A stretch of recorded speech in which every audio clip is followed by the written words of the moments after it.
ஏசாயா 1:14 அவைகள் எனக்கு வருத்தமாய் இருக்கிறது.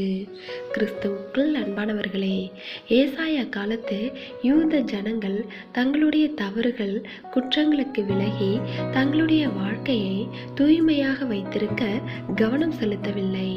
தீமை செய்வதை விட்டு விலகி பிறருக்கு நன்மை செய்யும் பழக்கம் அவர்களிடம் இல்லை. அவர்கள் பக்தியுடன் பலியிட்டு ஓய்வு நாளை ஆசரித்து பண்டிகைகளை கொண்டாடி காணிக்கையும் செலுத்தினர். ஆனால் அவற்றின் மேல் தேவன் பிரியமாய் இருக்கவில்லை. அவற்றை தேவன் அருவருப்புகளாக எண்ணி வெறுத்தார். இன்று நம்மில் அநேகரிடம் அன்பும் தாழ்மையும் இருப்பதில்லை, கபடத்தை விடுவதில்லை, பெருமையை வெறுப்பதில்லை, ஆடம்பரங்களை தவிர்ப்பதில்லை, மன தூய்மைக்கு முக்கியத்துவம் தருவதில்லை, பிறர் நலனை யோசிப்பதில்லை. ஆனால் பக்தியாய் ஆராதிக்கின்றோம், நீளமாக ஜெபிக்கின்றோம், உடலை வருத்தி உபவாசித்து காணிக்கைகளை செலுத்துகின்றோம்.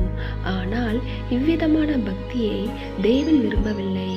எப்படி வாழ வேண்டும் என தேவன் எதிர்பார்க்கின்றாரோ அப்படி வாழ பிரயாசப்படாத நிலையில் மலையளவு பக்தியாய் செயல்பட்டாலும் அதனை தேவன் விரும்ப மாட்டார்.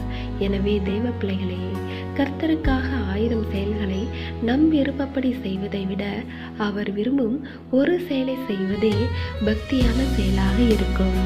தேவனுடைய கிருபையும் இரக்கமும் உங்கள் அனைவரோடும் இருப்பதாக.